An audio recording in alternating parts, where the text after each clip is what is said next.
Matapos ko nga maituro yung paggagawa ng pattern ng pang-top ng ating wedding gown, ay ito na yung video na kung saan bubuuhin na natin yung mismong gown na gagawin ko ngayon for today's video. At sa kadahilanan ngang nasira yung high-speed na makina natin ay dito muna tayo mananahi sa aming manumanong makina dahil ito talaga yung sinimulan namin gamitin noon pa. Matapos ko nga mabuo yung mga tinabas nating soft tool diyan dahil medyo see-through nga yung design nitong wedding gown na to, kaya naman medyo see-through yung ganap natin diyan, kaya naman ito binubuo na natin yung top para naman ma-design na natin siya, at pagkatapos yan ay nilagyan na natin ito nung pinakang lining sa loob, at pagkatapos niyan ay yung lace na ilalagay natin doon sa mismong palda ay ginaganto na natin. Bali hindi gunting yung ginagamit ko sa pagkakat ng lace ngayon. Bale, ang ginamit ko nga diyan ay yung tool na panghinang para mas maayos yung pagkakakat natin ng mismong mga parte ng lace na hindi na natin kailangan. Bale, ang ganyang proseso sa internet ko lang din nakita. Kaya naman ito ibabahagi ko ngayon sa inyo itong aking mga nalalaman. Hindi na din bago sa akin yung paggagawa ng gantong design ng wedding gown dahil marami na rin nakapagpagawa sa akin ng ganito. Kumbaga is alam na alam ko na yung mga proseso kung paano yan gawin. Tapos ina-apply ko na lang yung mga bagay na bago kong discover para mas mabilis yung ating gawaan diyan. Katulad nito, dito sa bandang sleeves, hindi ko muna siya binuo. Bali, nilagyan ko muna siya ng mga lace para mas maayos nating matahi kapag nalagyan na natin at nadikitan na natin. Bali, ang ginagamit ko diyan na itong pandikit talaga ng lace at fabric. Ito ay matibay pa kaysa sa relasyon ninyo. Sa mga magtatanong po uli, ang tawag po dito ay E7000. Dalawang klase po yung fabric glue na ganyan. Bali may B7000 saka E7000. Yung B7000 po ay medyo matubig siya kaya medyo matagal siyang matuyo. Ito namang E7000 na color yellow ay medyo mabilis matuyo. Ito ay perfect sa mga pang beads natin. Tapos yung mga pandikit ng lace sa mga ganyan na mga fabric, yung B7000 ang nire-recommend ko. At kung mapapansin ninyo ay kalimitan na hindi ko na tinatahi ang mga lace na ganyan. Depende po yan sa atin kung gusto nating itahi or gusto nating idikit. Ang purpose kasi ng pagtatahi ay kapag nagkamali tayo ay pwede rin nating tanggalin agad at medyo matibay siya. Ito naman pagdidikit ng lace ay para naman siguradong hindi na siya matatanggal. Pero dapat syempre gandahan natin ang pagkakadikit niya para hindi siya magtanggalan lalo na pag nalabhan.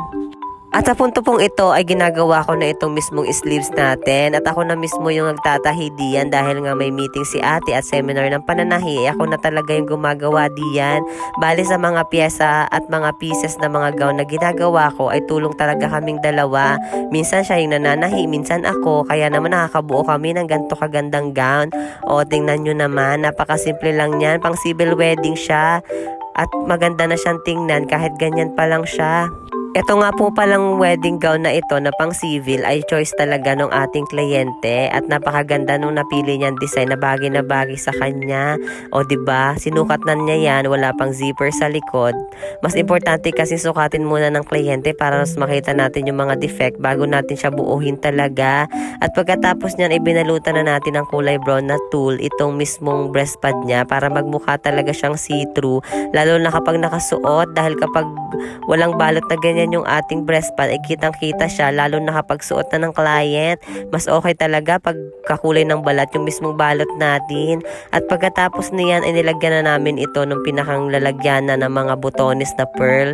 Kasi yun yung nasa design, kailangan talaga siya naka-zipper tas naka-butones na din para double purpose siya at maganda siyang tingnan lalo na kapag nakatalikod yung ating kliyente.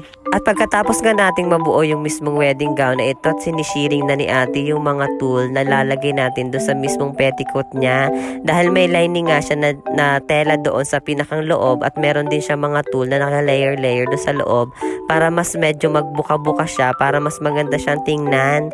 Ang tela nga palang napili ko diyan ay soft tool at hindi hard tool. Dahil kaya soft tool yung napili ko dahil para hindi magtigas tingnan yung mismong palda ng ating wedding gown. Dahil medyo bagsak nga yung design niya, hindi kailangan na hard tool yung gamitin natin. Dahil kalimitan sa hard tool kapag mga ball gown lamang doon ginagamit. At ayan na nga, tatapos na natin yung wedding gown at ready na tayo para i-beads na ito. Ito nga palang gown na ito, i-beads natin yung pinakang upper part nung pinakang top niya nga, tapos sa may bewang. Bali may sinusunod akong design diyan, kaya kung mapapansin ninyo ay hindi siya ganun ka detalyado yung detalye dahil yun nga may sinusunod nga tayong design diyan na napakasimple lamang pero napakaganda at napaka-eleganting tingnan. Yung mga ganitong klase ng wedding gown ang masarap buuhin at gawin dahil kahit napakasimple niya ay napaka-elegante naman din ng design niya. Kahit hindi ganun kahuluho yung mga beads na ilalagay natin, pero yung datingan ng pagka-beads niya ang magbibigay ng ganda dun sa mismong wedding gown kahit pa ito'y simple lamang. At dahil nga puro laces ito, babasagin natin siya nung pinakang beads ng wedding gown na minimalist lamang yung design. Bali yung mga beads na ito ang magdadala at magbibigay ganda talaga dito sa mismong wedding gown na ginagawa natin. Combination nga pala ng method na pagtatahi at pagdidikit ng beads ang ginagawa ko diyan dahil nga kailangan itahi natin yung mga maliliit na beads, tapos itong mga parang hugis bigas na pearl ay kailangan nating idikit dahil medyo flat nga yung likod niya. At pagkatapos niyan ay nilalagyan ko na rin ng beads itong pinakang bewang niya dahil ito yung mismo magdadala dun sa ganda ng ating wedding gown. Lagi-lagi ko nga nababanggit sa mga video ko na kapag gumagawa tayo ng ganitong mga masterpiece ay kailangan talaga natin na pagtuunan ng pansin at bigyan talaga ng panahon at konting tiyaga at pagpapahalaga sa mga ginagawa natin dahil yung ganitong klase ng mga eksena ay hindi biro, kaya kailangan talaga gamitin mo yung imahinasyon mo, pagtuunan mo ng pansin, bigyan mo ng oras para naman mas maganda yung kayarian ng ating mga ginagawa. At pagkatapos nga niya na ito na nga pinakang sleeve ang ginagawa natin ng mga eksena diyan para lalong gumanda yung ating wedding gown. At dahil nga madaming mga eksena ang gagawin natin diyan ay kailangan natin talaga yan ng katulong. Nagtulong ko na nga yung pamangkin ko diyan para mas mabilis kaming matapos dahil nga itong gown na ito ay medyo 2 weeks lamang yung time allotment na ibinigay sa atin. At dahil nga syempre kailangan natin kumita, ay kailangan din nating tanggapin yung mga ganyang klase ng gown. At alam ko na mas maganda yung magagawa natin lalong-lalo na kapag pinagtuunan natin to ng sapat na oras. At sa pagkakataon pong ito ay nais ko po magpasalamat sa mga taong patuloy na sumusuporta sa akin, yung mga bagong follower ko at yung mga dati ko pa pong mga follower na kung saan nagbibigay sa akin ng motivation at lakas ng loob upang magpursige palalo, maggawa ng video, maggawa ng mga tutorial para mas maraming tao at mas maraming mga designer ang nangangailangan ng tulong ang ating matulungan, lalong-lalo na sa mga DIY, mga tips kung paano mas mapadali yung ating mga ginagawa. At ito na nga't natapos na natin yung wedding gown na aking pinagtutuunan ng pansin. At kung mapapansin ninyo ay napakaganda ng pagkakagawa natin sa wedding gown na yan. Simple lamang siya pero napakaganda at napaka-elegante ng dating ng ating wedding gown na natapos. Dahil nga itong wedding gown na to ay simple but elegant lamang ang mga eksena natin dyan.